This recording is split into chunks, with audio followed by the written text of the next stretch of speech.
Good morning, everyone. 6 minutes after the hour of 6 a.m. It's Friday, August 9th, 2019, 63 degrees outside. Shaman Taubman, my co-host in Vancouver, British Columbia, half man, half amazing on the line. Tom Eagleoff, your morning mayor, and this is the KMMS Morning Soapbox with Tom and Shane. Friday edition, TGIF. Thank God it's Friday. We are excited to be here with you, and thank you very much for joining us and making us part of your morning. And boy, it's been quite a week. We're gonna cover most of it.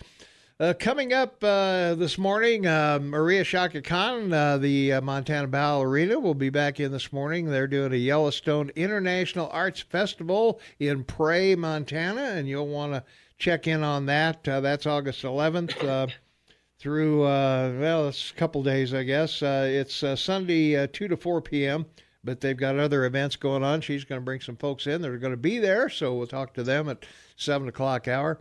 8 o'clock, Jennifer Bordy is going to be in. Gun control will be the topic of du jour that we're going to talk about, gun control. So with the recent shootings around the U.S., obviously that is always a hot topic. And the NRA and everybody is on Trump to kind of tone it down a little bit on the gun control laws. So we'll see what Jennifer thinks on gun control at 8 o'clock. So we got a full morning, Shane, for Friday. Indeed, and very interesting guests. So they don't, you folks don't have to just listen to me at the end of the week. That's right.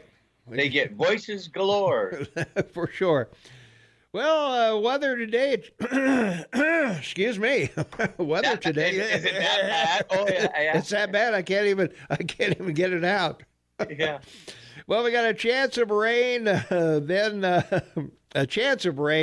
showers and thunderstorms likely after 7 a.m.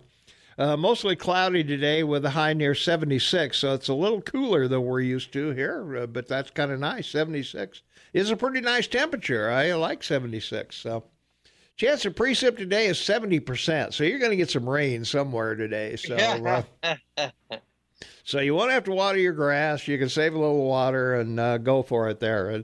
And we're going to get rain for the next few days. Tonight, showers and thunderstorms likely, mainly before 10 p.m., mostly cloudy, then gradually becoming mostly clear. 53 will be the overnight low tonight. Chance of precip is 70% again overnight. And then on Saturday, showers likely and possibly a thunderstorm after 1 o'clock. Mostly sunny with high near 80. And chance of precip on Saturday is also 60%. On Sunday, we're looking for a high of 72. There's going to be afternoon thunderstorms there as well. We're going to get storms all the way through the weekend, all 3 days, and then it's going to taper off on Monday. Monday, the high will be 74. And mostly sunny, overnight low in the mid-40s. And then on Tuesday, the sun comes out, and 79 and 49, and virtually no chance of precip there. Or Wednesday goes back up to 80. So looks like we've got a wet weekend and then a nice sunny week ahead. So why would you want to work when it's sunny and be off when it's raining? I think you can expect rain into next week. That's we right. have four days of rain here coming. Yeah, that's what I was going to say. We get it from you, so that's what I'm saying. Yeah, that we're going to be up to a 50% chance of rain on Sunday during the midday, I guess. So, yeah, it's going to be kind of a wet weekend for you. So if you're planning on hiking or whatever, you might want to rethink that, or at least take an umbrella or a rain slick with you or whatever. Temperatures around the area right now. Livingston is 66 degrees right now. Manhattan is 64. Three Forks 67. Gallatin Gateway is 61. Ennis is 60. And Big Sky is 64 right now. At the airport in Belgrade, it's 62. And we're right at 63 degrees here in downtown Bozeman. So looking pretty good, except for the rain, of course. But as the textures always say, I whine about the weather. No matter what it is, I'm whining about it. It's too hot, it's too wet, there's too much snow, it's too cold. It doesn't matter. I'm never happy with the weather. So is that like an English Claret or a French Bordeaux? I mean, what kind of a wine? Yeah, that's yeah. I just want some brie with it. That's all. Yes. The cheese, man. Yeah. Give me the cheese. Yeah. Our poll question of the day, should you choose to answer it, can any law be passed to stop mass shootings? No, probably not. Well, your answers are no, yes, or observant people, not laws, can stop mass shooters. Yeah, I think observant people can, but they have to be willing to say They have to be willing to say something. Yeah. And yeah, most people don't. Yeah. And a lot of people think, well, gee, if I say something and if I'm wrong, oh my gosh, I'm going to be, my next door neighbor's going to, who knows what they're going to do? Burn down my she shed. Exactly. So, yeah, I don't know. Yeah, exactly. Yesterday's poll question, do you believe in evolution? 57% said no, they don't believe in evolution. 28% said yes, Darwin was right. And 13% are not sure. So that was a pretty interesting poll there that people looking into evolution. I probably should have made it, do you believe in evolution or creationism or whatever they call it? So they can pick between the two, or I have no clue what either one is or what that would be. So, all right. Let's see. This day in history. Man, I'm having a voice problem this morning. There you go. More so than usual. There you go. Let's see. Let me get over to this day in history, wherever it is. 1854, Henry David Thoreau published Walden, which described his experiences living near Walden Pond in Massachusetts. And it was a reflection upon simple living in natural surroundings. But his big work that really created some interest was civil disobedience. And it was interesting, the whole concept, because he was an essayist, poet, and philosopher. But civil disobedience, which I've read, it's quite fascinating. And I've read Walden. It's actually a good book to read. Mm-hmm. Civil disobedience was a transcendentalist thought of his that was published in 1849. He argues that individuals should not permit governments to overrule or atrophy their consciousness.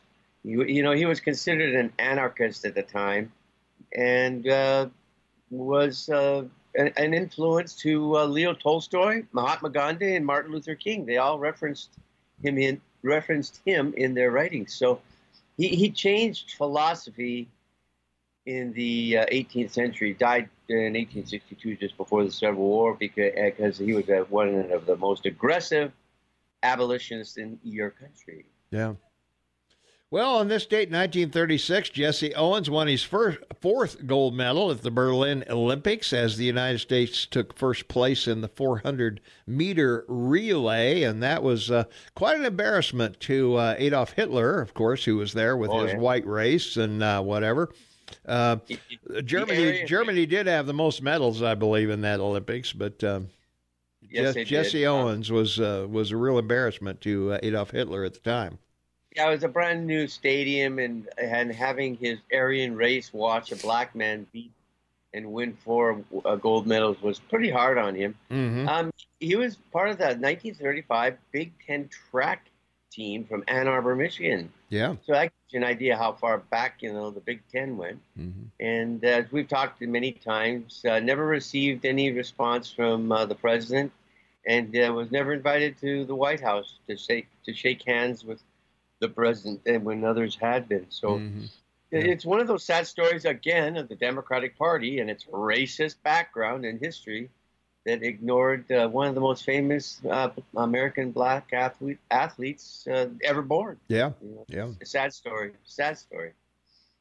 Well, of course, on August 9th, 1945, the United States exploded a nuclear device over Nagasaki, Japan, instantly killing an estimated 39,000 people. The explosion came 3 days after the atomic bomb of Hiroshima. And if you don't believe us, 3 days later, we'll send you another message. Yeah, and of course, the same day that that great guy Stalin, declared war on Japan, grabbed as we said yesterday, grabbed North Korea and several islands of the Japanese. Yeah, pretty amazing. Yeah. These dates are amazing. They really are. They're just so incredible. They are, yeah. From our text line, 478-8298, a mass shooting was stopped yesterday at a Walmart by an off-duty firefighter carrying a concealed carry handgun. And again, people were hiding and running. So, hiding and the shooter finds you dead 100%. Right. The only thing that stops a man with a gun is another man with a gun. Another man with a gun. Sure seems like it. Yeah, that's quite a story there. A nice follow-up, I guess, to that, and also the one in New Orleans, I guess, where the police were on top of that pretty quickly. So, anyway, let's see. Sharon Tate. Don't you want to talk about Sharon Tate? I do. Let's see. You can hide. You need to run. Get the heck out of there. Begging, pleading with a crazy will only get you killed, per FBI statistics. So, yeah. Oh, Sharon Tate, obviously, some of us certainly lived through that time and the horrific murders of all the people there. Abigail Folger, the Folger coffee heiress, was there. That was on this date in 1969. Actress Sharon Tate and 4 other people were found murdered in Los Angeles. Cult leader Charles Manson and a group of his followers were later convicted of the crime. And, of course, we watched that in court, a lot of it in court, or at least a lot of the video of the court process. And he shaved his head, his followers shaved his head, he carved a swastika between his eyes, they carved a swastika between their eyes. It was, it was quite a spectacle. To this day, the longest criminal trial in the U.S. in California, and the second, of course, is a football trial. Yeah, O.J. Simpson. Yeah, mm-hmm. But this was horrific. Sharon Tate was pregnant at the time, and I guess they cut the baby out too. And man, it was Manson, I think, told them to make it as gruesome as possible. And right, and she was married to that famous director, Roman Polanski, who, as we all know, ran because he was later charged for sexual abuse, I think, or rape. Yeah, right? Yeah. He went off 16-year-old. He had a 16-year-old and went off to France. And I always thought it was sad that while he was in exile for that crime, got an Academy Award. Just shows you how Hollywood just puts, child molestation aside to honor somebody for their film. And they all stood and cheered for him winning the award. That's like, you were unjustly accused, or whatever. Well, I was thinking about it last night because of all this stuff going on. It would appear to me the last major city to have similarities to Hollywood was Rome. Well, that may be true, Bread and circuses, or cake and circuses, whatever it was. Yeah, lifestyle. The lifestyle. All right. We're behind on our break here. We got to get Montana news and agriculture in here. We got to get the Headwaters livestock and Park Electric. So let's hope we get some Montana news and agriculture. Here we go. That's right. 25 minutes after the hour of 6 a.m. It's Friday, August 9th, 2019. A wonderful man I've known for many years is with me this morning on the air, Shane Matobman. Well, thank you. And half man, half amazing. Righteous Eagle Man and Morning Mayor makes the show possible. What a producer. You're the guy. I mean, it's all because of you, buddy. It's your show, bud. All right. Well, hey, our downloads of our show, Shane, 1,279 downloads of our show. We are 21 short of 1,300. Wow. So 205 shows so far. So that's pretty impressive that folks like us enough to download them. I think the reason they do is because it's commercial free.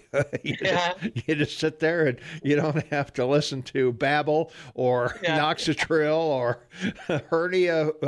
hernia things or whatever. Or oh, come on, Tom! It's because they like us. They really like us. They really like us. You think so? Well, all right. Yeah, all you have to do is go over to KMMSAM.com or go to your smartphone, AM 1450 KMMS, and click on our downloads or our podcasts is what they call them, Tom and Shane podcasts. So you can click on that. The other great thing about our podcasts is that there's a link on the page. If you'll scroll down on the right-hand side, you'll see Get This Podcast on your phone. And all you got to do is click on the App Store or Google Play, and it'll be sent to you directly with no problem. Exactly. Yeah. Yeah, and without the commercials, about it's what is it, about 2 hours and 40 minutes, right? Yeah, something like that. Yeah. So you get all the day's information. It's a great newscast for you to listen to, and then you don't have to listen to the networks or Fox. And as everyone knows, there's no way you get the stuff we do on any of the other channels, or no, you don't get it on Fox, you don't get it on MSNBC, CNN, wherever. So we're happy that we're able to do that. That's another thing that's at our own expense, too. It's not free to put the podcasts up, certainly. So we provide that for you. Shane and I do, free of charge. Not that 15 cents a day crap that Coast to Coast does, or, I mean, you could be a Morning Soapbox insider for free. For free. That's a deal. That's right. That's the deal of the century, man. I don't know how you can pass that up. It's a library that will last forever. Yeah. Well, we know that people are, you're listening, but you're on your way to work, and gee, I wish I had heard more of that conversation, or I got to get into work, and I know somebody's coming up as a guest. I'd really like to hear them. Well, now you can. Okay. And you can hear any show, any day, any time.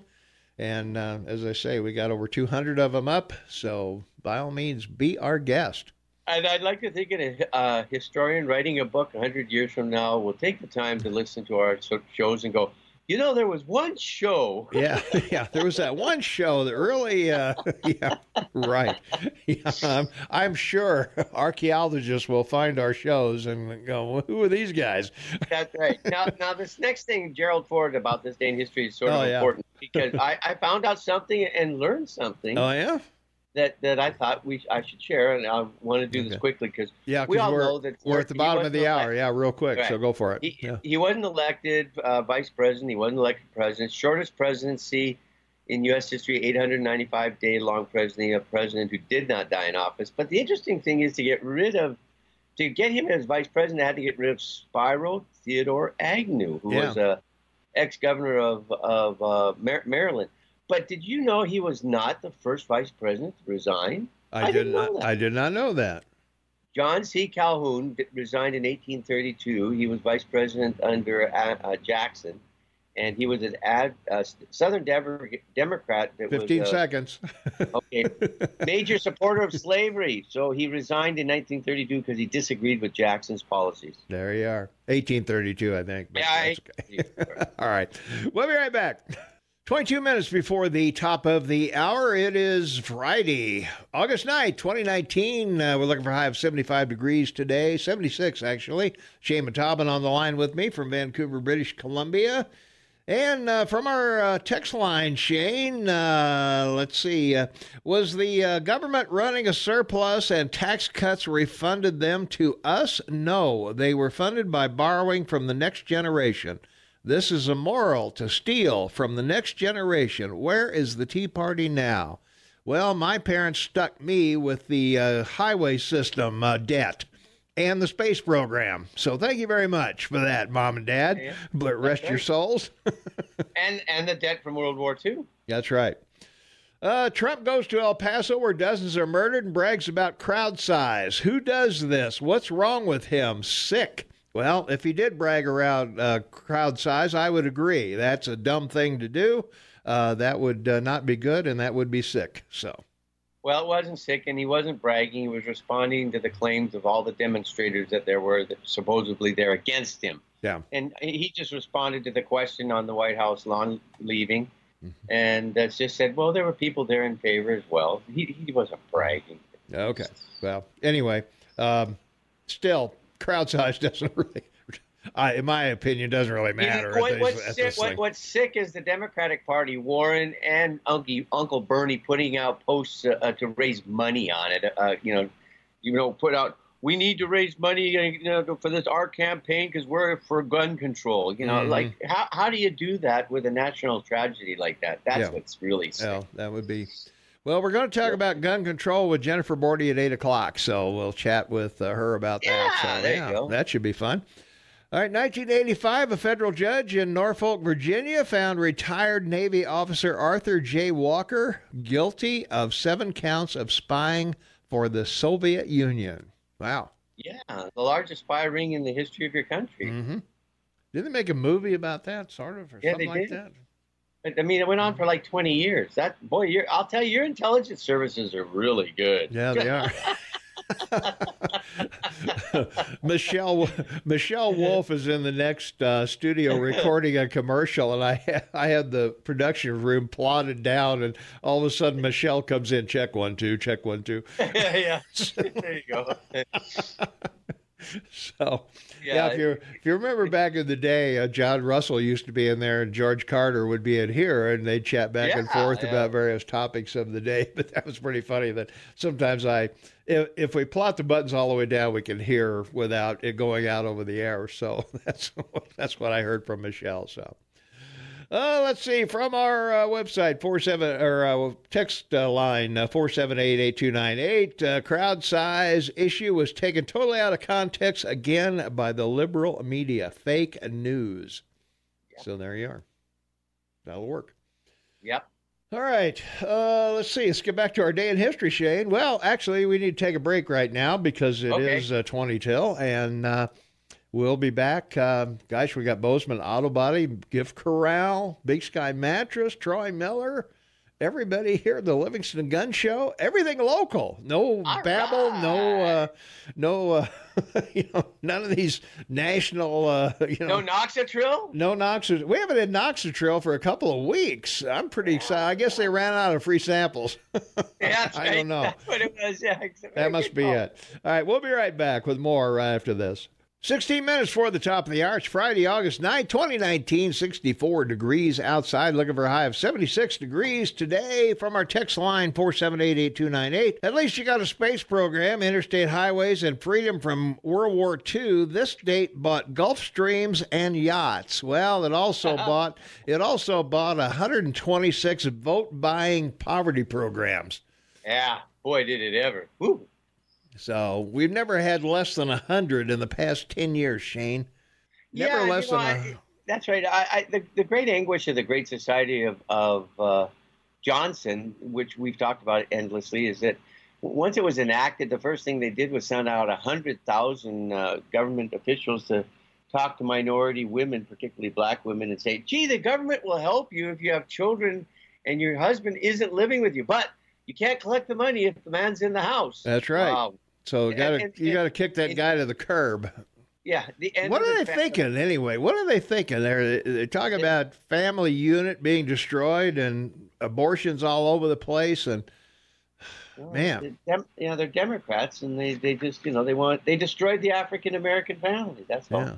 It's a very sad protocol. Mm-hmm. To tell somebody, we'll give you money and you can rely on the government to support you if you're pregnant and single, but you can't have a guy living in the house. Like, wow. How about job training for the husband? Yeah, exactly. If you want to spend some money. Amazing stuff. Yeah, really. Yeah, I don't know, man. It's so they became dependent on the state. Yeah, and and that's indentured servitude. So. Yeah. Well, and then Newt Gingrich and the Republican Congress came along with Clinton and put a cap on welfare spending. And third-generation welfare folks found out they had to get off the couch and go out and get a job because welfare would end someday. And they did. Yeah. Unemployment went down. Right. So. 1995 on this date, rock musician Jerry Garcia of the Grateful Dead died at the very young age, unfortunately, of 53. Wow. Yeah, no one really knows how, but I think that's on your list, right? on my list of people that died under unusual circumstances or whatever. Drug overdoses or alcoholism. The Clintons did it. The Clintons did it. They got a list of dead people in their wake. That's true. Yeah, you and your list, Eagle Man. I love it. Yeah, I don't want to be listless, No, you got Jeff list and the Mikey list. Yeah, that's right. Yeah, we got all these lists. So, well, in 2001, on this day, President George W. Bush approved federal funding for existing lines of embryonic stem cells, and that's been a bone of contention for a long time. Yeah, it's an interesting concept. Regrettably, it's that the whole property and the process of it. It's basically taking early stage embryonic cells out of the womb and using it for development of cures for different types of diseases. And the reason because an embryonic cell will is initially a precursor cell, so it's more easily adaptable to differentiate and change into different types of cells where an existing cell can't do that. So right. Yeah. That's I'm trying to make it simple and not too scientific in defining it. You did very well. Well, thank you. It did a good job. You did a really good job. Yeah. Very complicated. It's really, I've been reading it 3 times this morning to try to figure out what to say. I know. I can read it, but even then it doesn't. It's one of those things you read it and you go, what did that say? What did you say? Yeah. Let's go to the phones. 522-TALK is the number, 522-8255. Caller, you on the Morning Soapbox with Tom and Shane. What's going on? Good morning, gentlemen, and a happy Friday to you both. Happy Friday. Yeah. Yay, it's finally Friday. Gentlemen, did you hear anything on the news about an assault killing in California yesterday with a machete? Yes. Yeah. Mm-hmm. Yeah, gang member. I don't know if it was MS-13, but they said this guy was a gang member with a long rap sheet. So, well, there goes machetes. That's right. Yeah. Got to put it on the list. Okay. Hey, if they banned them in England. Machetes can now only be 2 inches long. Well, I better cut off my blade because I've got one. Yeah, right. I was going to say, if you live anywhere where there's weeds or brush, you got a machete. Well, that's what I use it. That's it. Yeah, that's what you use it for.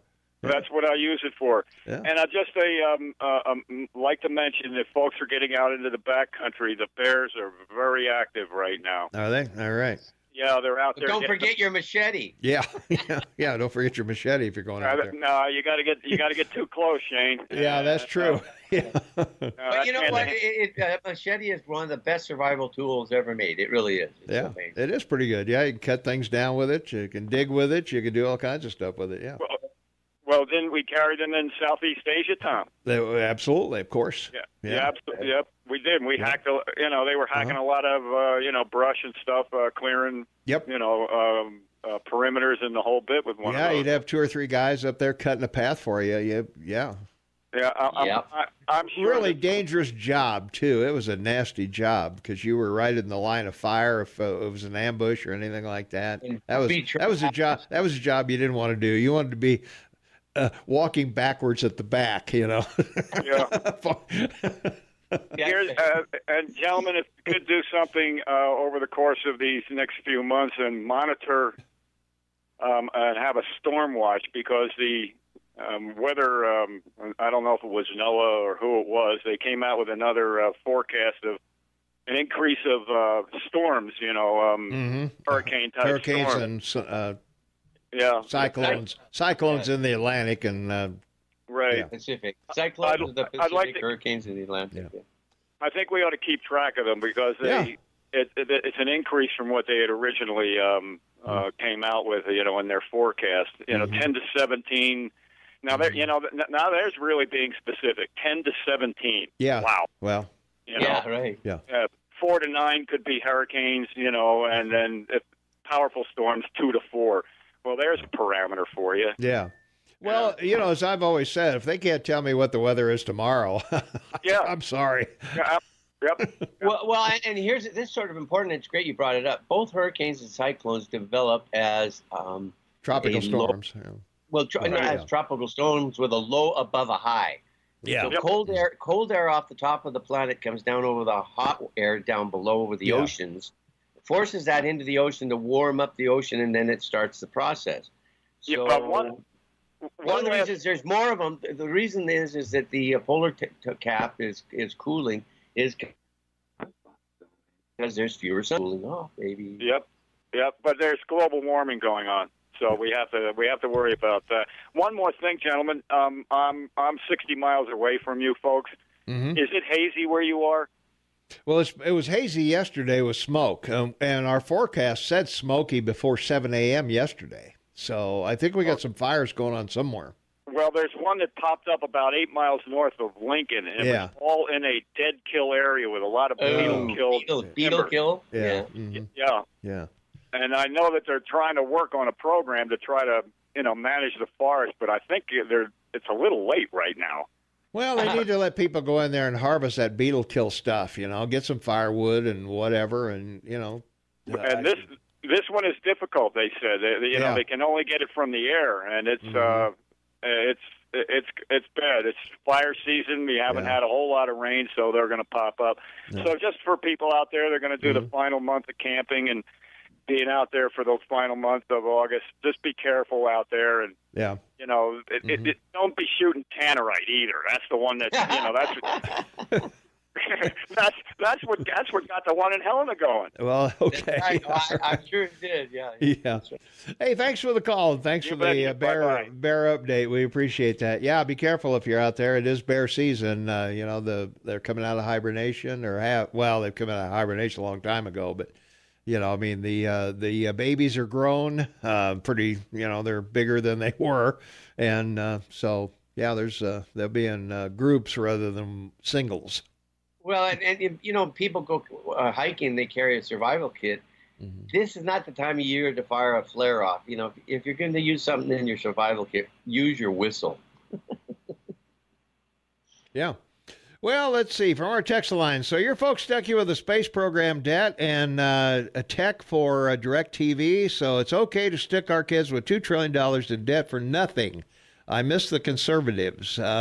You're getting stuck with debt for opportunity zones in some of our poorest communities. So you got that going for you. Plus you got, as I mentioned earlier, the 126 poverty programs that buy votes for, the Democrat Party. So by all means, why not borrow that money?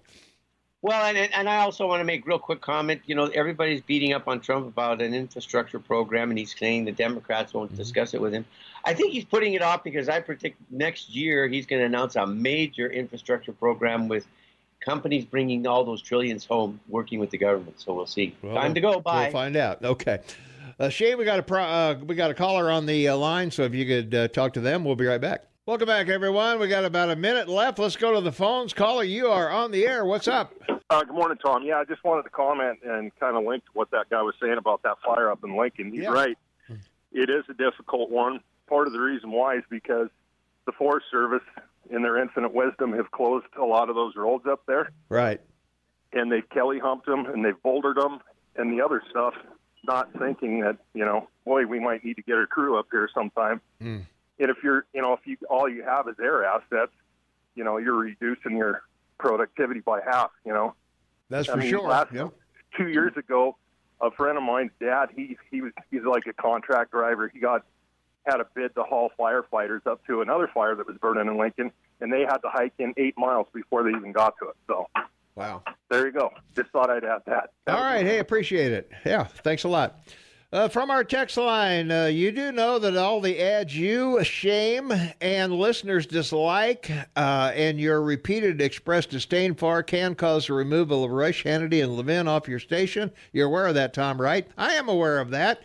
This is a business. It ain't a play in the park. But I don't have to like them.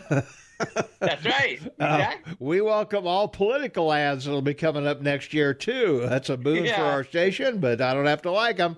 All right, we'll be back. We've got Maria Sascha Khan coming in this morning, and we've got Jennifer Bordy talking about gun control at 8 o'clock. So by all means, stay tuned. A lot more to come on Open. I'm not even going there.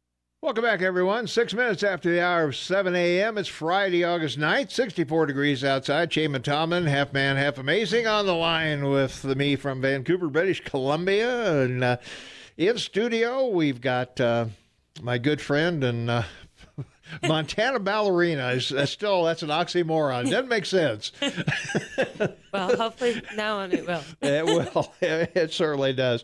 Maria Sascha Khan is with me, and if you're not familiar with Maria, she is a world-class ballerina who grew up in Prairie, Montana, from Bozeman, and we just don't equate those together. But you're in the Russian Bolshoi. You've been in Vienna. You've been in Rome. You've been England. You live in London. So, holy smokes. I was talking about you don't have a London accent. What's going on with that? I'm not sure. Probably have been home long enough. It's like evened out. Okay, People used to ask me where I was from when I'd come home. It kind of disappears, yeah. I went to school in Texas and came back with this, Texas drawl, for 2 years. So I still have a little of it, I think, growing up in the Midwest. I think we got a little southern twang to us from time to time. Yeah, so. You just pick it up, especially when you're speaking a different language. It changes. Yeah. Well, we've got a big deal going on. We've got the Yellowstone International Arts Festival over in Prairie. It's at the happening at Sage Lodge. Yeah, Sage Lodge. I'm sorry. No It's problem. right in front of me here. Yeah. No, we're really excited. Tonight we have an event happening from 5 to 6 called Meet the Artists. We have international artists that have come in for the performances on Sunday. One of them came in late last night, an opera singer that I know from Munich. Mm-hmm. And we have a dancer from the Mariinsky from Russia who's here, as well as my family. We're a family of 4 international ballet dancers. Yeah.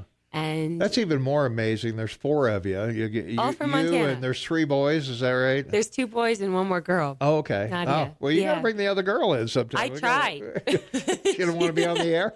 She's not a morning person. Oh.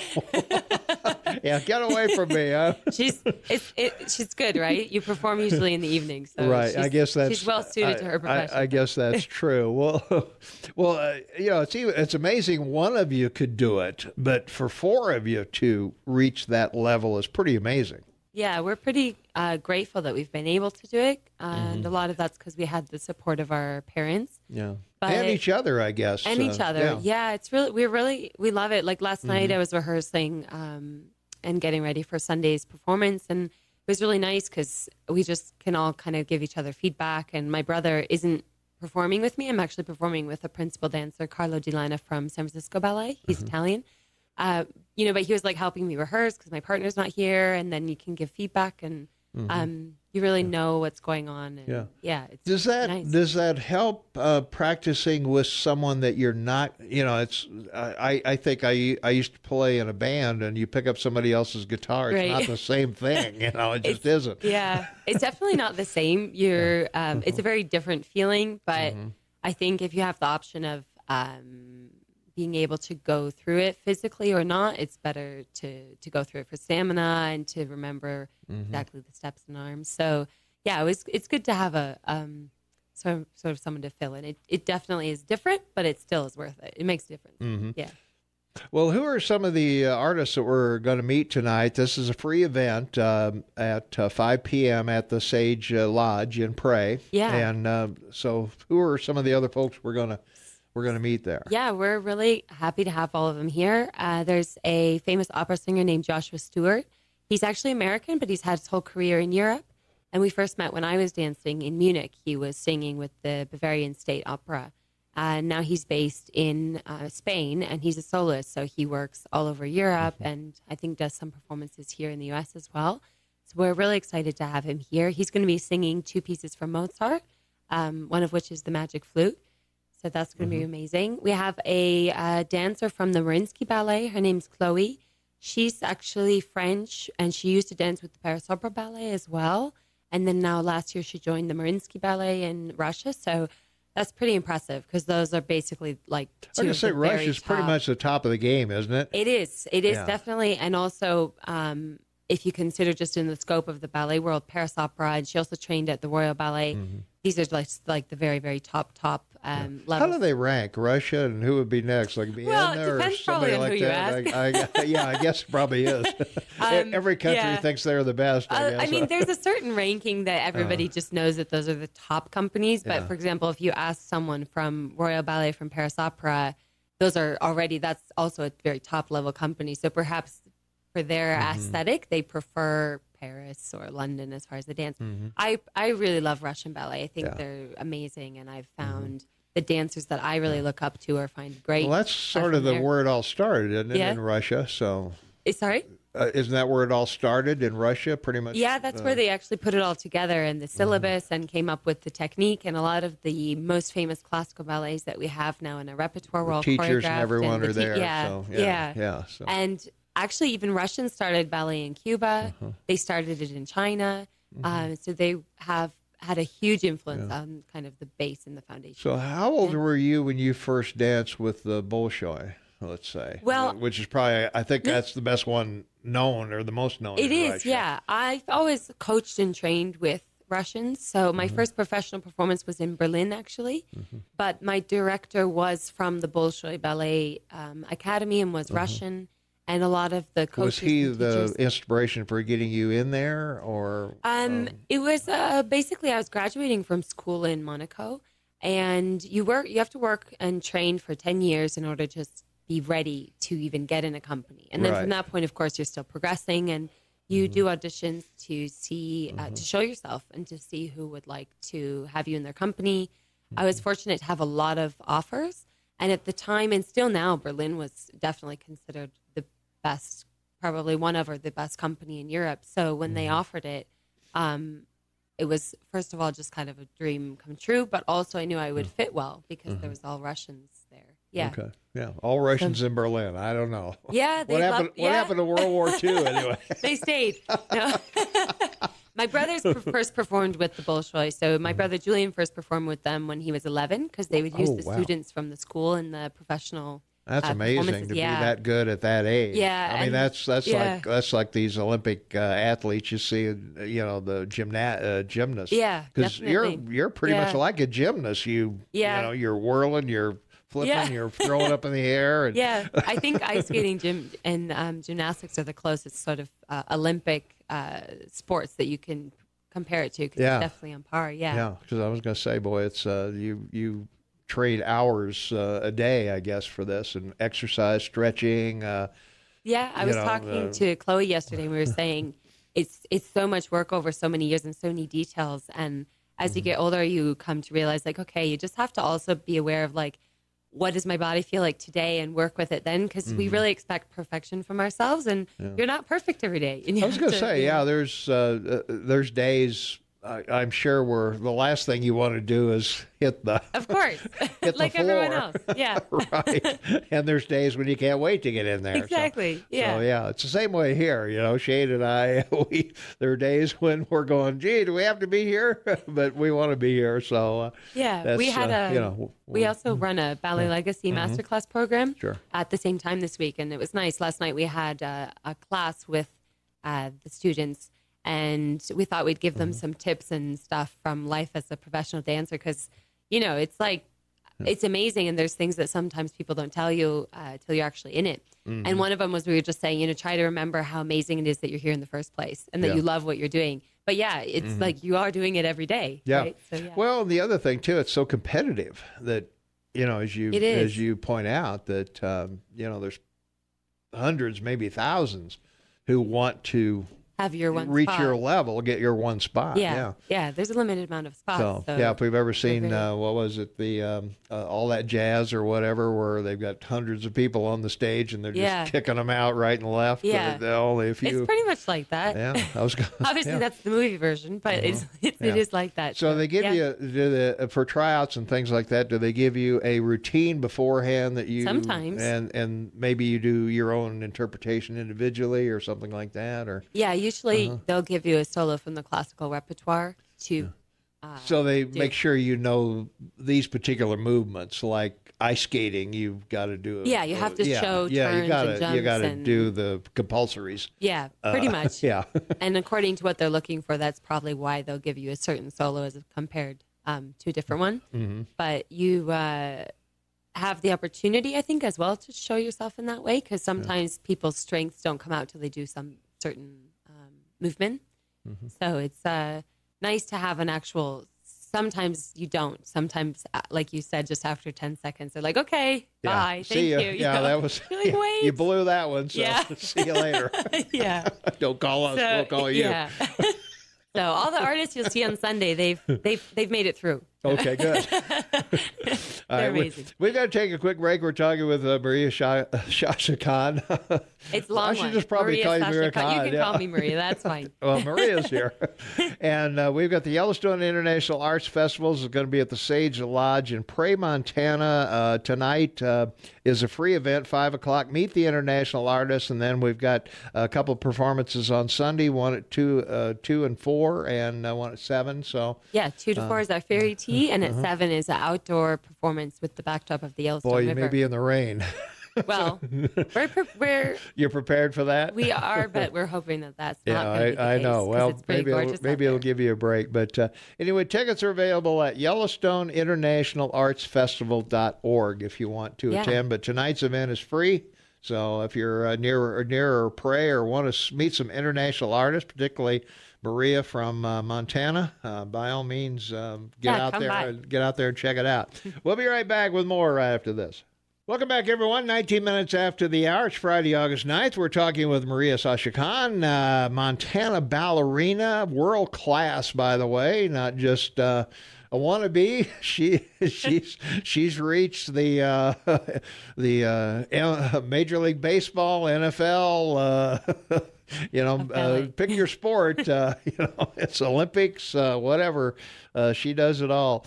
We've got the Yellowstone International Arts Festival. That's coming up at the Sage Lodge in Prairie, Montana. And we've got a free event tonight at 5 o'clock. Meet the international artists. And we've gone over some of them as we were talking. But we've got opera singers, international opera singers and music, dancers. And Native American fancy dancing. Oh, yeah. Okay. Yeah, ballet. Mm-hmm. There's going to be amazing flute players. So a little closer, yeah. Oh, there we Sorry. go. So we have bagpipers, Native American fancy dancing. There's ballet happening. There's music and opera singing. So we're pretty excited. Yeah. People are going to have a great show. A little bit of everything's here. So among the mountains and cattle and bears, we've got a little touch of culture coming to Prairie, Montana. So this will be good. Tickets, you can get them at Yellowstone International Arts Festival.org, Yellowstone International Arts Festival.org. And you're planning on trying to make this a yearly event if you can. Yeah, we are. We have plans already for the next years. We already it's been quite amazing because as it's our first year, of course, it's like you're just beginning. It's a bit smaller, but I've had so many artists and just wonderful people, incredible people that I'd love to work with who they couldn't make it this year, but they've already booked it in their calendars for next year. They've already committed. So we're pretty excited. It's going to be. Well, that's good. Yeah. Well, and also it's nice that in your travels, you rub elbows with other international people and not only get to know them professionally, but on a personal level. Yeah. And the fact that they'll hop on a plane and come over here to Prairie, Montana, of all places. That's exactly what I thought. It's pretty cool. Not just willing, they're so excited. So the artists that have come this year, the other artist is a principal dancer. He's Italian, but he dances with the San Francisco Ballet, Carlo De Lana. They weren't just willing, they were so excited, and they are so excited to be here.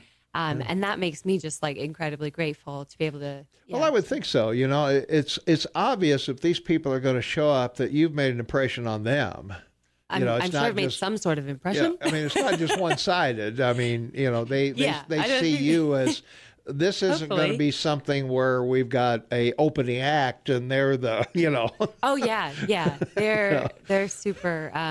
It is. It's personal, and I think that's also the other aspect of it is that all of us have lived and performed all over the world, and there's 4 of us, and when you get to the top of I think any profession, it's just not that big, and we are so grateful to be able to have this platform to bring back those people. And it's personal friends and contacts, people you've worked with over the years, or maybe they gave you your first chance, or that kind of thing. Because as I kind of shortly mentioned, we also have master classes that we run during the week. So a lot of sort of a place for a lot of amazing artists to meet and the public to enjoy the result of that. Yeah.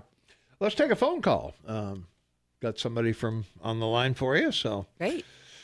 522-TALK is the number, 522-8255. Call you on the air with the Maria Sascha Khan. What's going on? Yes. There's a fella here in Bozeman that sings the opera. Do you happen to know his name? I met him working at Staples. He's kind of short-statured, and he sings opera all over the world. Is he going to be part of this deal in Pray? I'm not sure who that is, but we have an opera singer coming in from Europe, and he's performing. So I can tell you it's going to be pretty amazing. Yeah, I would say. Yeah, I would suggest if you know him, alert him that this is going on, and maybe he could, get over there and meet some folks and see if. Yeah. I'm trying to find out his name. Yeah. Anyway, thank you much. All right. Bye-bye. Thank you. All right. Thanks a lot. Yeah, for the call. Yeah. Well, there you are. Maybe a break for the local Staples opera singer. Yeah. Who was the guy out of America? Britain's Got Talent. Paul somebody, the phone warehouse guy that won the whole thing. There's a lot of them. There. They're amazing. So maybe this guy is the next winner. So yeah, you never know. I mean, for us, that was definitely part of it. Was that when we were growing up in Montana, especially I'm the eldest, so I didn't understand the talent that I had until someone came along and kind of said, "Oh wow, you really have this amazing talent. You can do this for your age. You're there. Yeah. So that's part of also what we hope people will get from it is just exposure to like, wow, this is a thing. I know. I always kid about you dancing on a piece of plywood with the horses and the cattle watching, at your farm in Pray. Pretty rural. Well, we didn't have a farm, but we didn't have to because there's just beautiful open space all around you. Okay. Yeah. Well, it's more romantic to think of the horses and the bulls watching you. They were all there. They just weren't mine. They weren't yours. Okay. Well, good. Well, that's great. Yeah. This is an amazing event that you put this all together, and you're having it in your hometown of Pray. You live in Bozeman now, I guess. We do. Yeah. Well, you trade between here and London, I guess. I'm based in London now. I've lived all over, so now. That's I know you must go through passports weekly. I just have them keep adding pages. Can they do that? They just keep adding pages in there? They used to be able to. I can't guarantee they can do it anymore, but I have a very thick passport. I was going to say, When I was coming to the U.S., they're like, wow, you've been a lot of places. I know. Yeah. Do you travel enough that the passport people know you now? I probably travel so many different places that I just meet a lot of different passport people. But it's Is it pretty much English speaking anywhere you go with a passport, or do you have to know the language, or do you have to get an interpreter? Control? Well, when you go in and you say, "Here's my passport," and do they say, "No, or you're not. here on Usually, business or a pleasure"? Or it depends. Sometimes, sometimes they do, sometimes they don't. I think for their own benefit, they try and learn those few phrases because they'll get stuck with a long line of people. Otherwise. I'm sure, But the airlines, of course, are English all over the world for the towers and all of that. So, okay, they do have to learn that. So. Oh, okay, great. Yeah, I think it's kind of.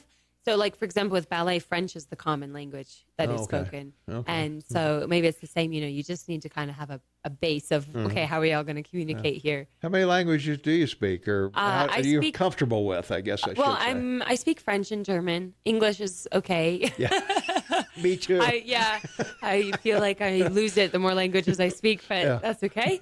And then Russian, I'm able to converse with, like, my coach and understand quite a bit of it. And I think from those languages, so for example, when I'm traveling, if I'm in South America and they're speaking Portuguese, I can understand what they're saying. Or in Italy, I can understand. It's just that I don't have the vocabulary to respond. Yeah, okay. Yeah, but having that base gives you an awareness of all these other languages, which is great. And then my brothers are fluent in Russian. They've been fluent since they were, I guess, like, let's see, 10 and 12. They learned it pretty quickly. They were also young when they went there. And I was going to say, the younger you are, the easier it is, I think. It's so much easier. Every 5-year-old can speak Chinese. So, exactly. You're just immersed. Your brain absorbs it. All right. Well, we're getting down to the bottom of the hour here. The Yellowstone International Arts Festival. It's going to be at the Sage Lodge, Prairie, Montana. And tonight we got a free event, 5 o'clock, Meet the International Artists, and we got a whole bunch of them coming in from all over the world. We do. So we wanted to give people a chance to actually interact with them, and people are usually pretty curious about, okay, what does it take? What are these people doing? So it's a chance to actually meet them in person. Yeah, I would think so. And then on the 11th, you're going to have the Fairy Tea for the Arts, Songs of Life, and then we're going to have ballet on the Yellowstone. So that's going to be pretty cool. So, gosh, it's great to see you always. You too. Thanks again. You don't make it in here often enough. You gotta come back more often. Well, I can guarantee it will be at least once a year. Well, good. Well, that'll be great. Yeah. All right. Thanks so Maria much. Sascha Khan. Again, tickets are available at Yellowstone International Arts Festival.org. So get over there, Yellowstone International Arts Festival.org, and turn out and see and meet Maria. She is a joy to talk to. So thanks by so all much. means, happy to have you in. All right, we got to go. We'll be back with more right after the news.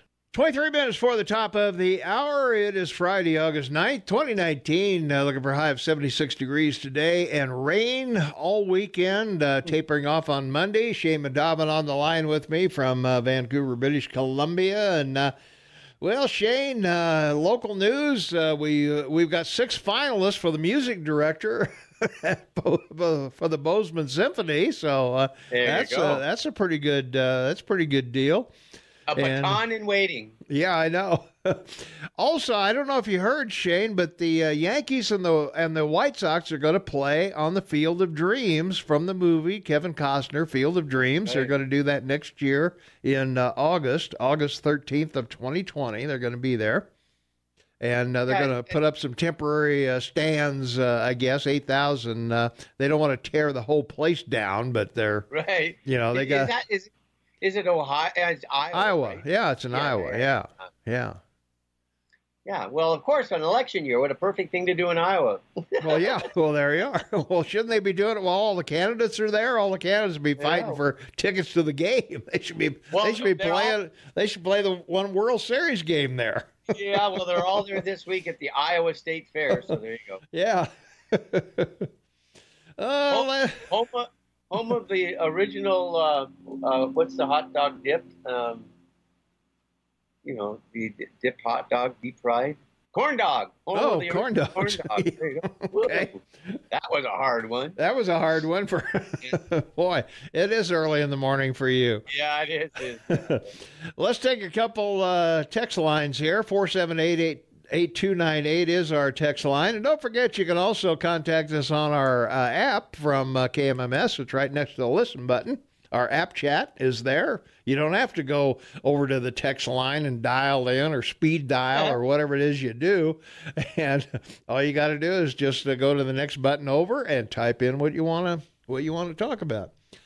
Let's see. From our text line, Trump can sell anything. He has conservatives and Republicans believing trade deficits are bad. Wow. What? Yeah, well, I don't know. They don't think trade deficits are bad? Yeah, apparently. I don't know. Okay. Anyway, poll question. How do you shop mass shootings? Well, I don't know. Shop them? Shop them, S-H-O-P. How do you shop mass shootings? So I guess Trump is shopping them. So increase his popularity. So I don't know what that means. Not the media. It's him. Okay. Yeah. Let's see. Spend. Infrastructure, debt. Big government poverty programs, protectionism, conservatism is dead. Dems and Republicans are. Time for a third party. I don't think a third party will make it. Because you're either for or against abortion, you're for or against guns, you're for or against women's rights, you're for or against whatever's going on, equal pay or whatever you want to talk about. And there's no middle ground there. There's no, half abortions are okay. Yeah, right. Just the elite kids. We want the rich kids to survive. Well, if you talk, the Democratic Party is around hardcore 32% or 33% of the electorate, and the Republican is 32% of the. So that leaves 37% as independents. So I think if independents got to 40 or 45, you might find an independent party come along. Well, that would be, that could be possible. Well, Ross Perot got a pretty good percentage of the vote running as a third party, but he's the only one that's been able to pull it off. Right, and since then. He got Clinton elected, so pretty much, yeah, because he took a lot of the Republican votes, and that's right. And more or less, he and Bush were saying pretty much the same thing, just in different ways. Well, he had a personal animus against Bush. He just didn't like him. No, he didn't. Well, he thought he'd be a better president than Bush was, and I think a lot of people thought he would be. But anyway, Clinton won with 44% of the American electorate. So. I don't think it helped him. Perot was helped by the fact that he had a home in Bermuda, and he wanted to build a dock for because he was on the ocean. Yeah. And so he hired a bunch of ex-Navy SEALs and scuba dived with them under the water to blow out a section underwater to build his dock. Well, that didn't go over well with environmentalists. He's blowing up on islands, right? Okay. That didn't go over well, yeah. All right, we got to take another quick break. We'll be right back after these important words. Stay tuned. I hate it when I make a typo. Yeah. I don't like it. Are you gone? Oh, you're there. Never mind. I'm sorry. I got the wrong one. Yeah, there you are. Now I got you, I think. Oop, now there you are. Okay. Typo? You were mentioning typo? Typo. Yeah, I put how do you shop mass shootings. So I'm overworking on that right now to correct that, of course.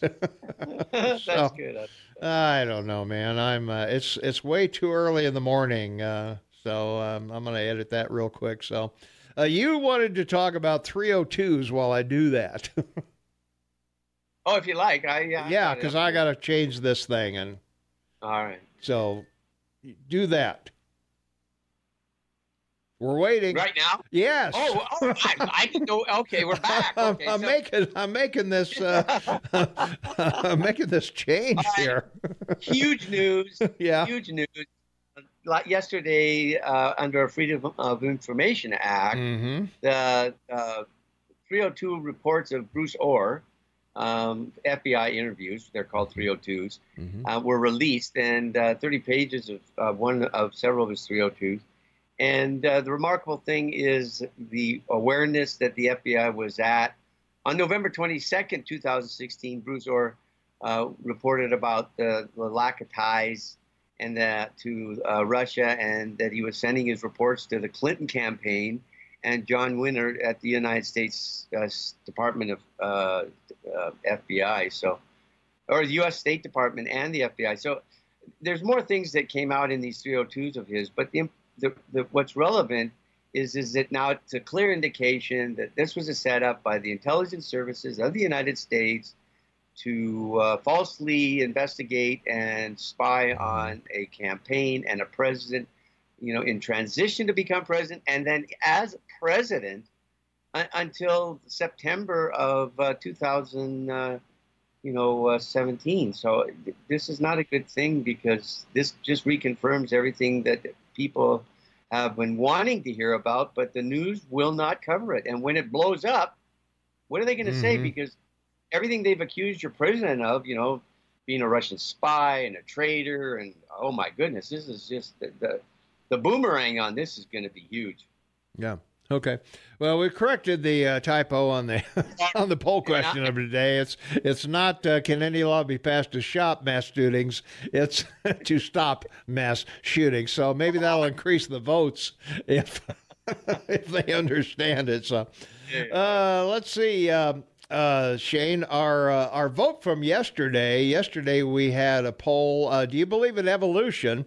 57% said no, 28% said yes, and 13% said I'm not sure. So that's where evolution ended up. So let's take a phone call. 522-TALK is the number. Caller, you are on the Morning Soapbox with Tom and Shane. What's going on? This is Clint. Hey.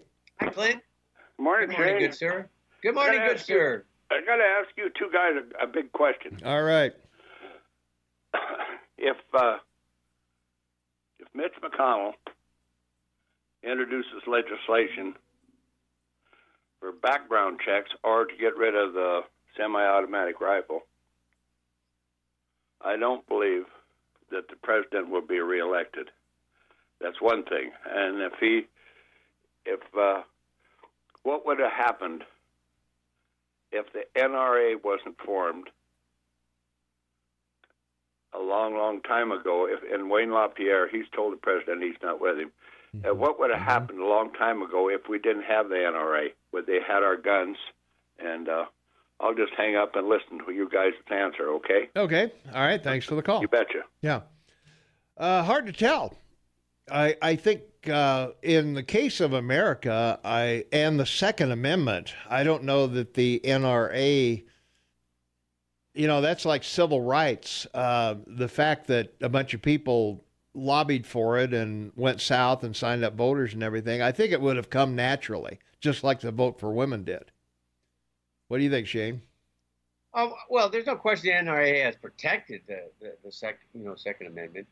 I think if they hadn't have come up, another group would have. There's no question in my mind about that. Yeah, I think so. I think we would have had there would have been some association or something along those lines, just like we have chambers of commerce to protect business. We've got, and all these things kind of came along naturally, and you could even say the NRA came along naturally.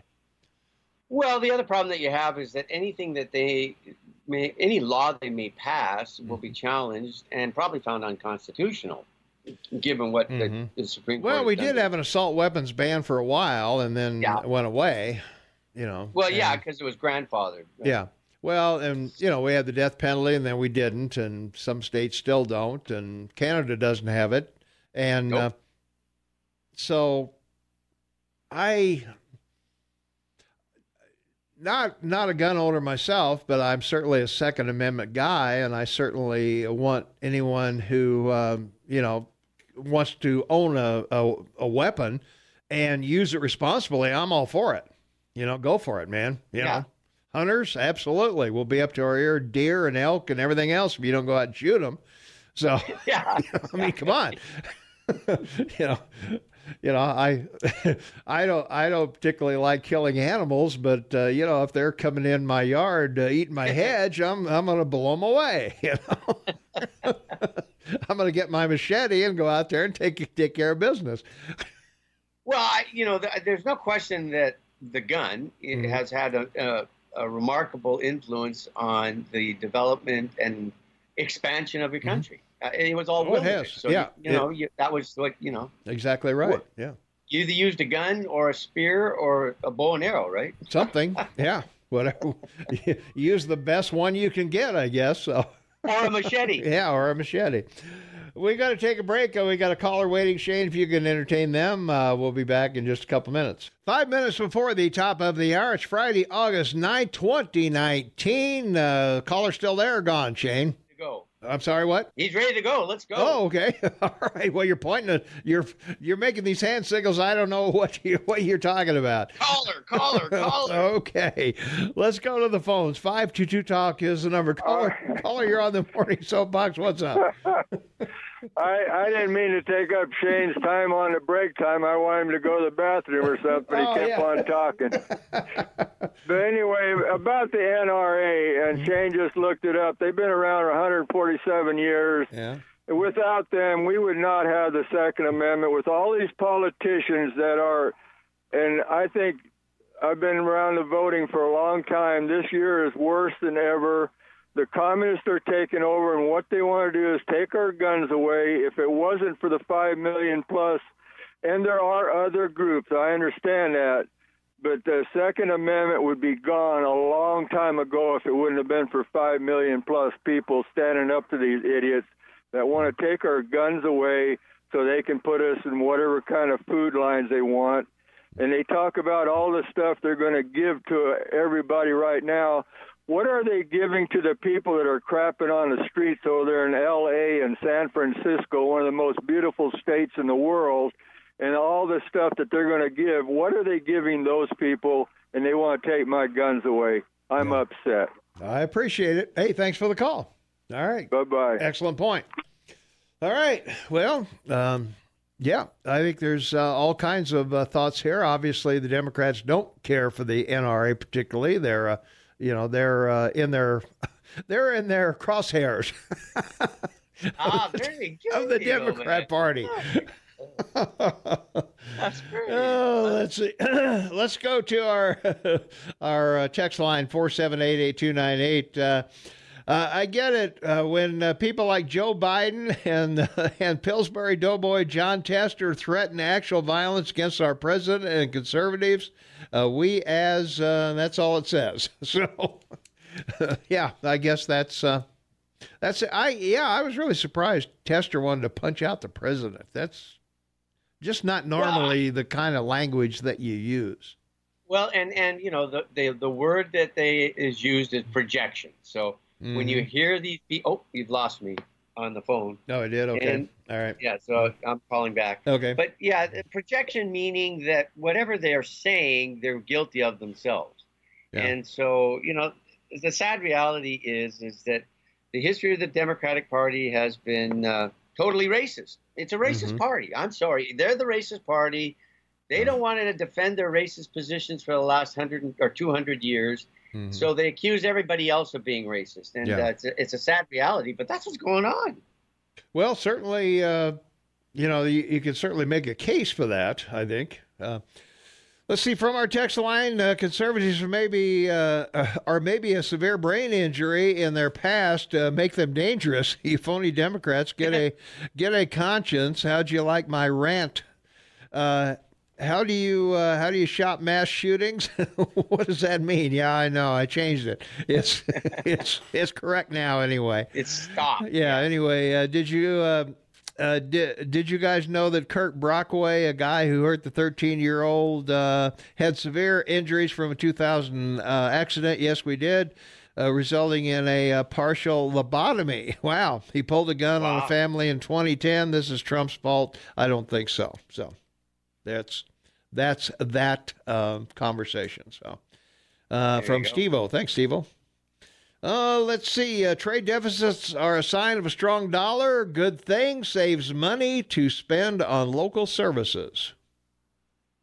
Yeah. It's interesting. Who was it convinced the earlier texter that trade deficits are good? That's from Bob. And yeah. And Tom and Shane, I live in Helena, but my job brings me to Bozeman once a week. I got the KMMS app about a month ago and really enjoy it. Thanks for making the podcast available. It makes doing my evening paperwork so much easier, and that's from Jim. Well, Jim, thanks very much. I'm happy that you are online with us and listen to the podcast. And we're up to quite a bit up there as well. We are at 1,279 downloads of our podcast. 1,279 downloads. Wow. Yeah, that's huge. It is, really. All right. Everything you wanted to know about gun control, but were afraid to ask. Jennifer Bordy is in the house, and she is going to entertain us with that topic next. So stay tuned. We'll be right back with more right after this. Welcome back, everyone. It is 6 minutes after the hour. Shaman Taubman, half man, half amazing. Tommy Guluff, your morning mayor, and Law Babe Jennifer Bordy is in the house. Hey, how are you? Good. How you doing? Actually, pretty good. It was nice. You're not armed. I'm not armed. I got arms. Actually, I can tell you why I'm not armed. But why are you not armed? Well, because my ex-husband sold my gun without my knowledge. No way. There you go. Other than that, I was armed. I don't know what I'm going to do with you. Actually, I have a bunch of stories along that line on this topic, but well, but we won't go there. We'll get into marital relations and the law later in the month. And gun control. Gun control, yeah. All right. Well, obviously you didn't control yours, so why do we need you here to talk about gun control? Well, because it is a topic that I actually do know something about, and I refreshed my memory. As a criminal defense attorney. Well, not only that, but I did participate when Montana passed the Firearms Freedom Act. I participated as one of the lawyers that argued it.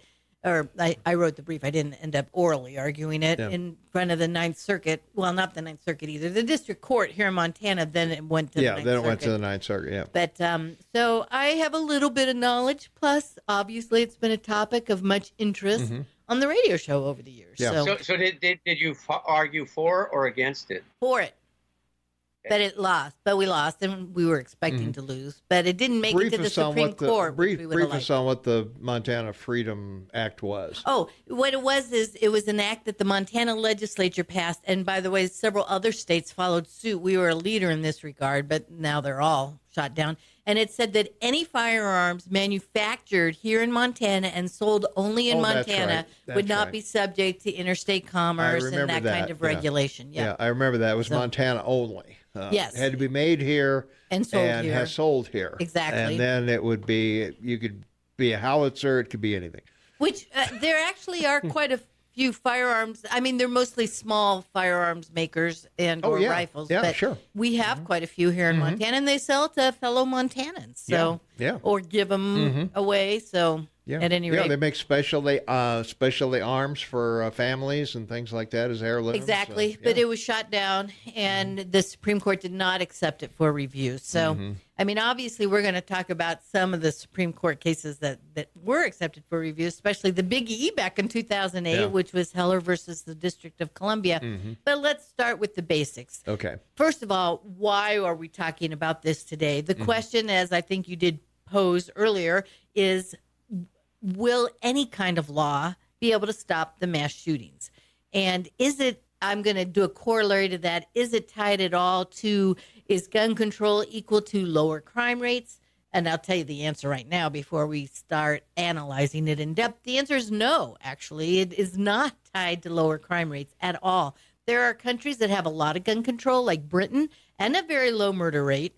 I think it's like less than one person per 100,000. Which is how that's usually gauged. But there's also countries like Germany that doesn't have much gun control, and a lot of its citizenry is armed, and they also have about the same murder rate as Britain.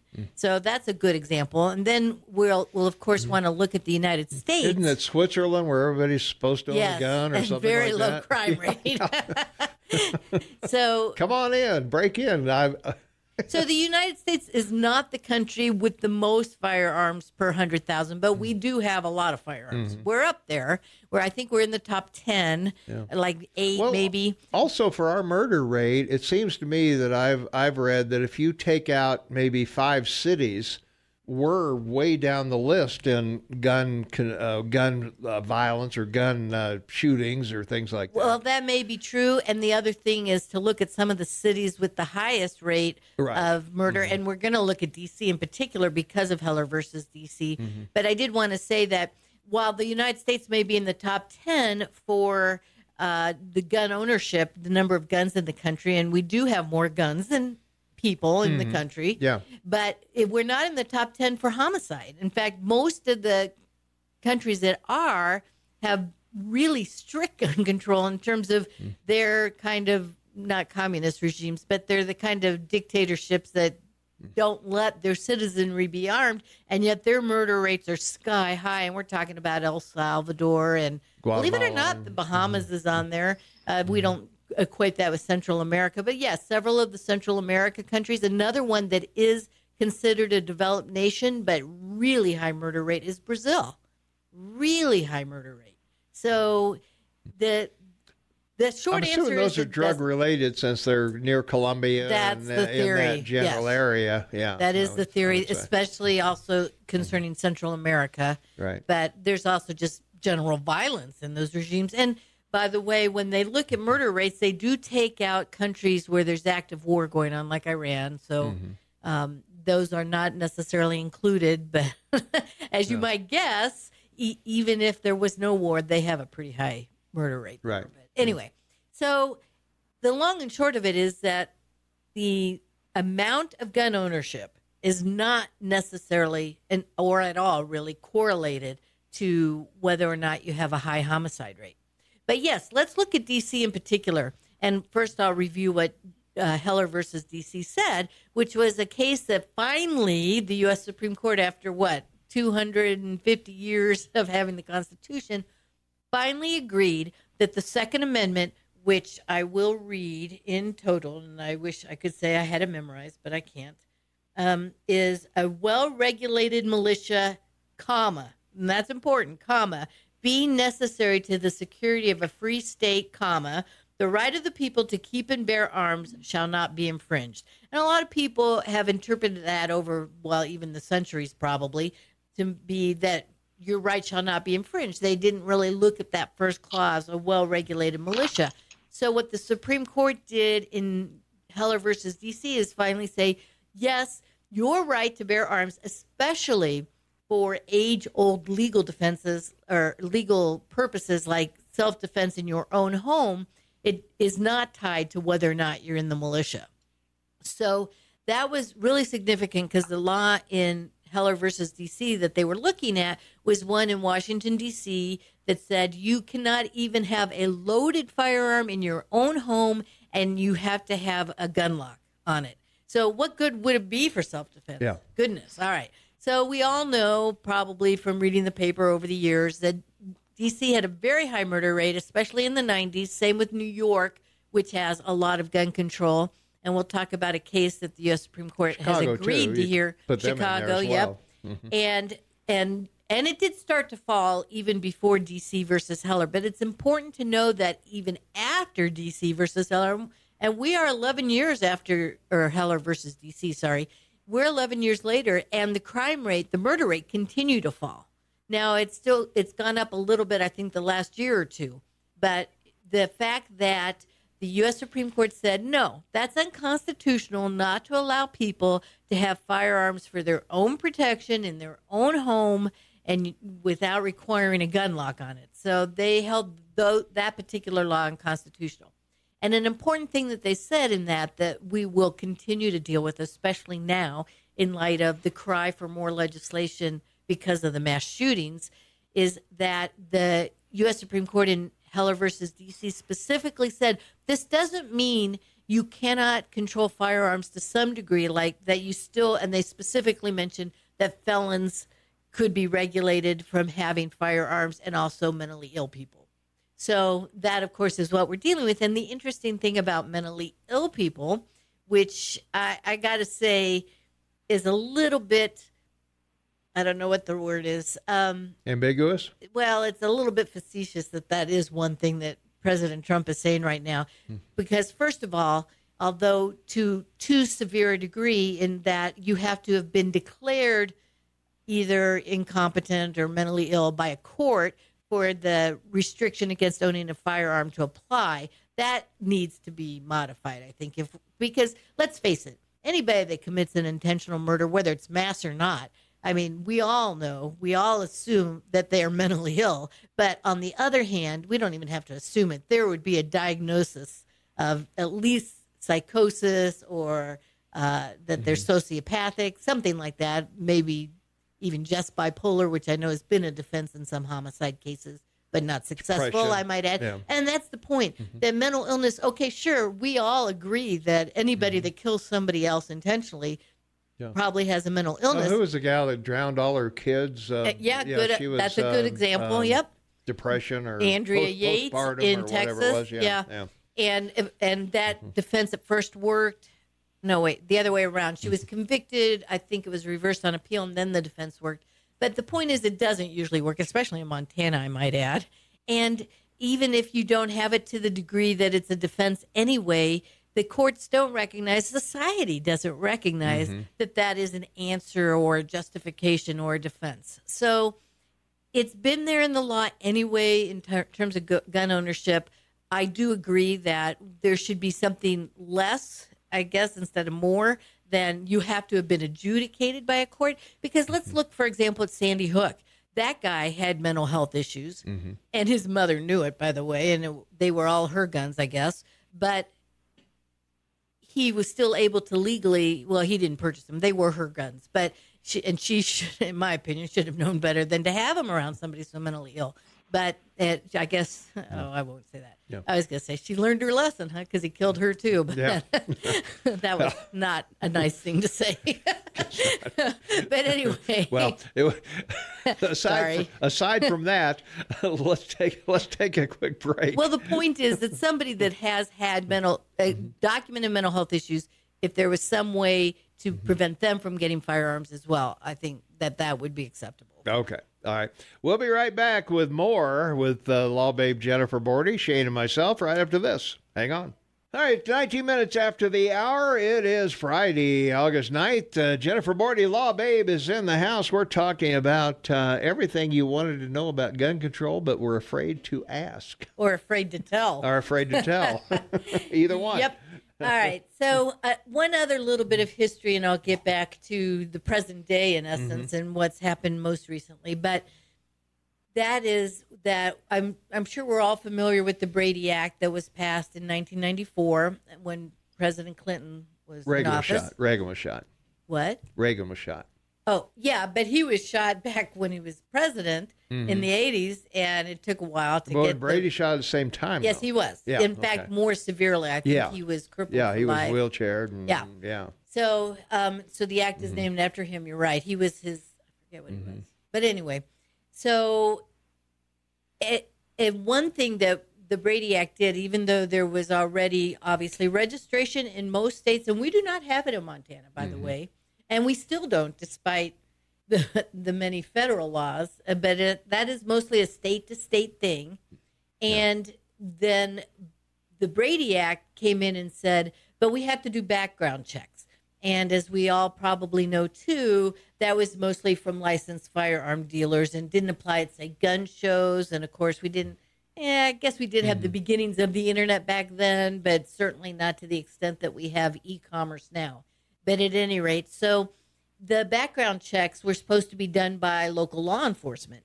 And a sheriff from Ravalli County, his last name was Prince, he and an independently sheriff out of Arizona, they sued the U.S. to say this is what's called an unfunded mandate. In other words, you're ordering us to do background checks. And frankly, in Montana at that time, it would have been pretty darn hard because we have been behind the country in terms of technology and computerization and things like that. But at any rate, we don't have the population and the tax that's why. Input to do it. Yeah. But at any rate, so they sued the federal government saying this is an unfunded mandate. In other words, you've told us we got to do this, and we can't fund it. But you didn't give us any money to do it, and it went through the courts all the way up to the U.S. Supreme Court, and the U.S. Supreme Court agreed, and they said that in essence that aspect of the law violated the 10th Amendment, which is one not often cited. And for a long time, the U.S. Supreme Court would say it was self-evident because that's the one that says any power not specifically delegated to the federal government in the Constitution is reserved to the states. And so actually that makes sense, but they actually have reversed themselves too. But it seems self-evident. Of course, that is exactly what we wanted when we set up. It's like marriage laws, those kinds of things. You know, exactly. Traffic violations. Although we did end up with the Defense of Marriage Act. Well, that's true. That was part of the argument. It intruded upon states' rights to regulate marriage. But also, so at any rate, so the U.S. Supreme Court agreed with Sheriff Prince from Ravalli County, Montana, and said it's an unfunded mandate. That part of the law is unconstitutional. Although, again, it sort of expired anyway when the U.S. government, the federal government, put together a database from which those checks could be done, and also most law enforcement officers throughout the United States did it willingly anyway. So there was just more places like Arizona and Montana that didn't necessarily want to even regulate firearms, that they protested that particular provision. Okay. Let's take a phone call. 522-TALK is the number, 522-8255. Call you on the air. What's going on? Yeah, I try to get a hold of you on your break, but I've got a wonderful, I'm at Kenyon Noble right now, but I've been listening to this gun stuff. I've got a wonderful deal where an attorney dug out some old law books. I've got it hard copied. I'd like to get an address. You could call me later. Where could I send it so you guys could have it? The little attorney and you and Shane. Well, you could send it to 125 West Mendenhall, 59715. Wait, 125 West Mendenhall. 59715. 59715. 5. You got it, sir. I didn't mean to take up your time. No problem. Thank you for the call. Yeah, thanks for the call. I love this gun stuff. We all need our weapons. All right. Bye-bye. Bye-bye. All right. All right. We love this gun stuff. I Keep know, going, that's Jennifer. a great quote. I like it. Okay. So at any rate, that particular case in front of the U.S. Supreme Court, they did review some of the particular gun control laws we've had, which in essence started in 1968, at least for modern day. And that then, back in 1968, it actually predated the Brady Law, but that's the one that required background checks. But it said you can't put firearms in the hands of felons or those that are mentally ill.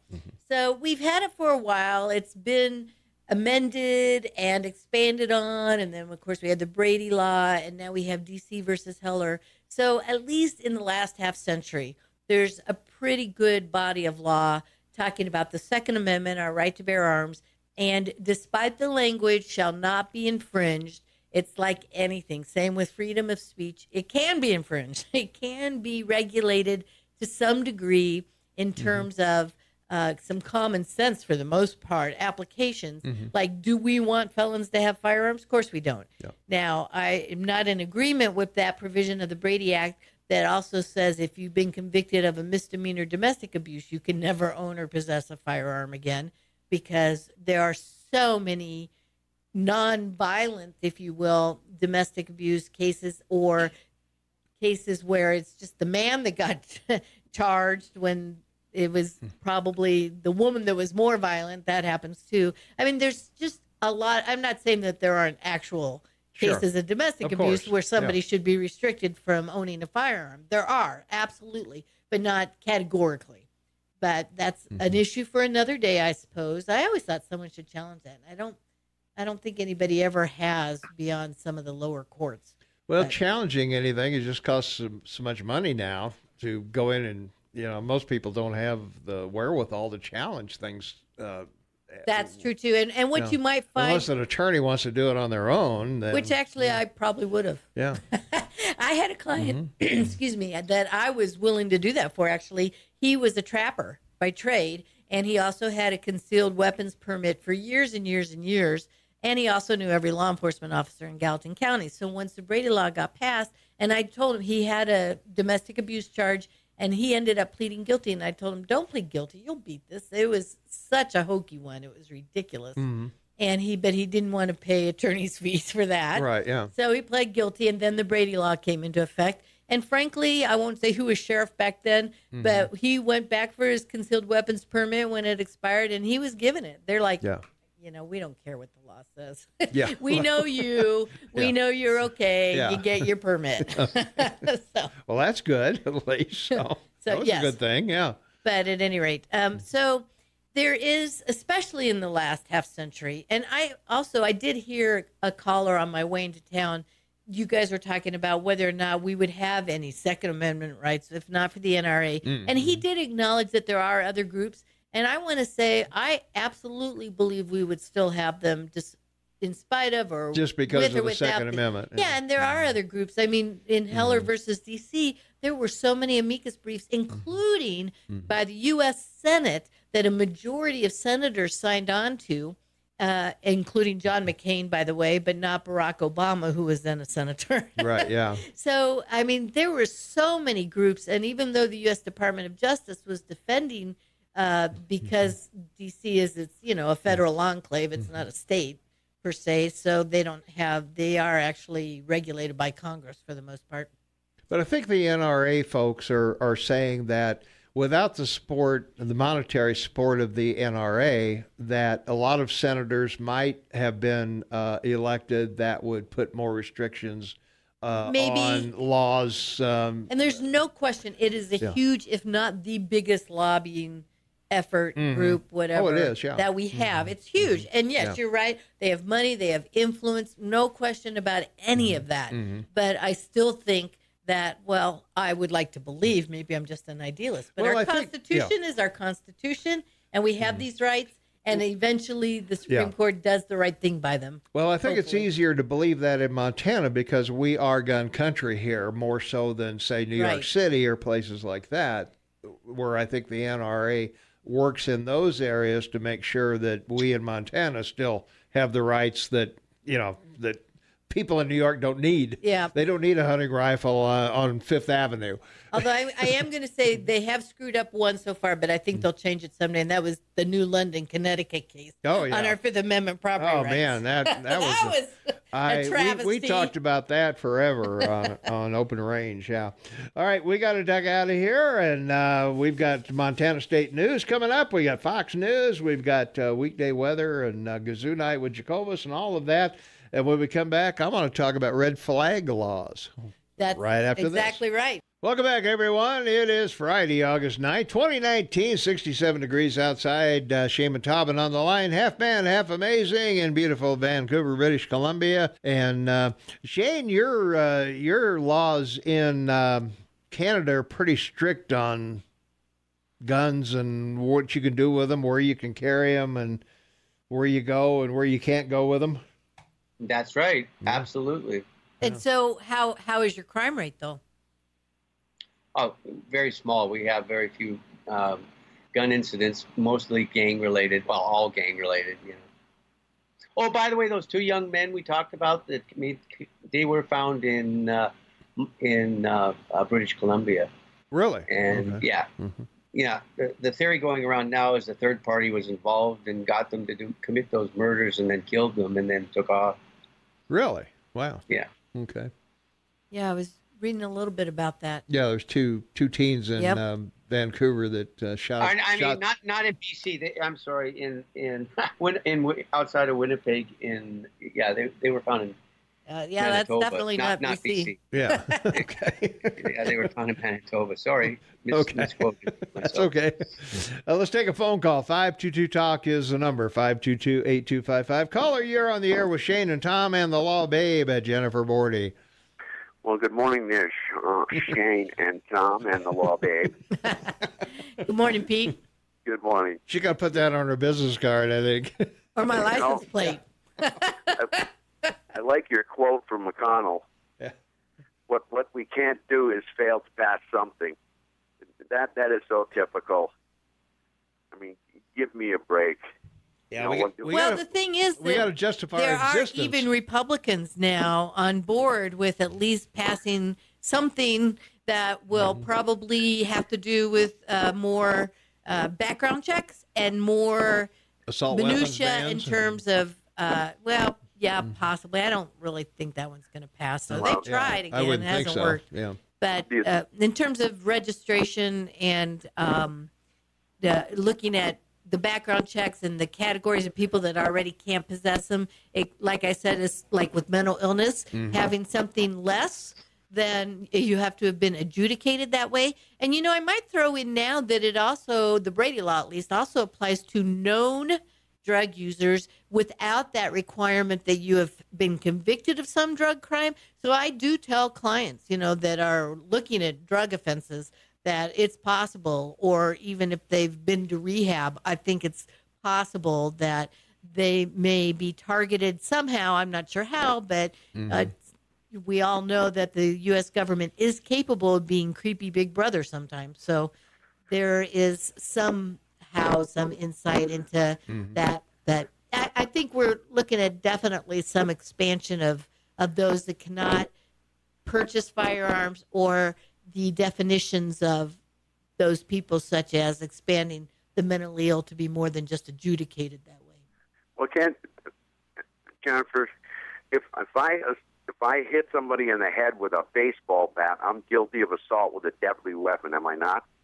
Well, we don't exactly have assault with a deadly weapon, but yeah, you assault with a weapon for sure, and probably felony assault because a baseball bat can do some damage. Mm-hmm. And concerning Heller, to me, Heller said that we have an individual right, and I found that whole case was interesting to me because no matter what the Supreme Court said, Congress could have said no guns in D.C., period, and that's that. Supreme Court can say anything they want. It's not going to happen because the Congress has exclusive jurisdiction over D.C. as they do with the territories. Yes, but the judiciary still has the ability to say that laws are unconstitutional, and I think had Congress gone that way as opposed to what they did, which was say you can't have a loaded firearm in your own home and you have to have a gun lock on it, that and the Supreme Court held that unconstitutional. They would have held it unconstitutional, a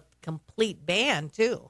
Go ahead, Jane. Yeah, well, this argument's mute. The United States, anyone who wants to buy a gun from a federally licensed firearms dealer is subject to a background check. And since 1998, when the National Instant Criminal Background Check System, or NICS, went online, the FBI has processed more than 273 million people for having a gun. And we've already seen this in crimes, including the one in Florida, the gun shooting down there. You know, the FBI, you know, they fumbled that ball. I mean, it's great to talk about having these laws in your countries like we have in Canada. But if they're not, you know, followed, I mean, if no one follows the law and enforces them, it's not going to, they don't work. So you have to have a system that works for it to be implemented. Well, and that's another good example because the Parkland shooter also had signs. In fact, I think some of his classmates said, and they expelled him for it too, which what else could they have done, really? But some of his classmates said, well, if anybody's going to shoot up the school, it'll be him. And lo and behold, he shot up the school. So if there had been some more expansion to the definition of mentally ill to purchase a gun besides judicially adjudicated that way, then they might have prevented him from getting a gun that way. But let's face it, we all know, too, that if you want to get a gun and you don't get it legally, there are plenty of ways to get it illegally, and people do that all the time. I was going to say, yeah. All right. Hey, go ahead, Pete. We got to take a break. Go ahead. You get finishing thoughts? Yeah, the last thing I'd like to say is Trump better be careful with his red flag laws. Okay. Read the 25th Amendment. And here's a guy. If what they're saying was true, that he's mentally incapacitated or he's mentally ill at some level. And this guy's got control of nuclear weapons. Yeah. So you know what? He's got to go. He doesn't pass the background check, baby. All right. Thanks, Pete. That's an interesting point. All right. We'll be right back with more. And we will talk about red flag laws. We still haven't got there, but I also want to talk about the bump stock ban that was initiated after Las Vegas. All right. We'll do that right after this. 14 minutes for the top of the hour. We don't have a lot of time to talk about red flag laws and bump stocks, so go for it. Okay. All right. Well, I do want to start with the bump stocks because after the Las Vegas mass shooting, and that man, the shooter in that case, had turned what wouldn't have been an automatic weapon into an automatic weapon by using a bump stock, which, by the way, I'd never even heard of before this. Yeah. And so President Trump did immediately, by executive order, do a ban on bump stocks. And so I think we have to at least see the possibility or the probability, because he's done it once, that President Trump actually is open to some forms of gun control. So that was an interesting way to approach it, though, because, it's one thing whether or not we have a ban on any military-style weapons that can do like mass shootings like that, one right after the other.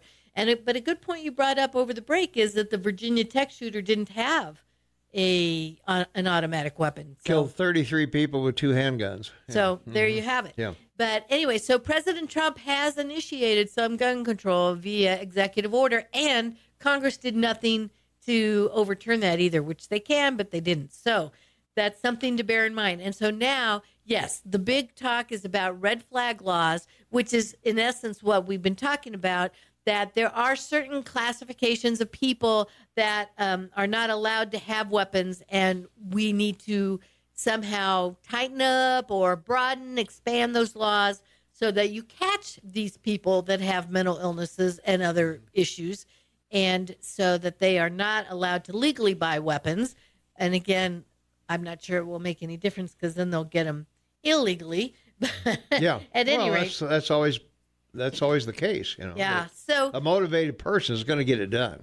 And the other thing, though, is that Congress in general, including many Republicans, have signaled and stated outright that they are open to red flag laws. So I think we are going to see in the very near future. We should probably define red flag law. I was trying to find it because I was afraid of. There are different criteria in different states, are there not? Yes, and that is one thing. Again, there are certain aspects of gun control or laws regulating firearms that are still state to state, but red flag laws, they're sometimes known as extreme risk protection orders, and they allow family members or law enforcement to petition a judge to ban gun access for someone they believe is an imminent threat to themselves or others. So, like I was saying, right now, the way the law is, as far as mental illness goes, is you have to be actually adjudicated, like involuntarily committed, or for some other reason, like you need a guardian or conservator because you're mentally incapacitated. So that's... Now, can a psychiatrist testify to that with patient-client privilege or confidentiality?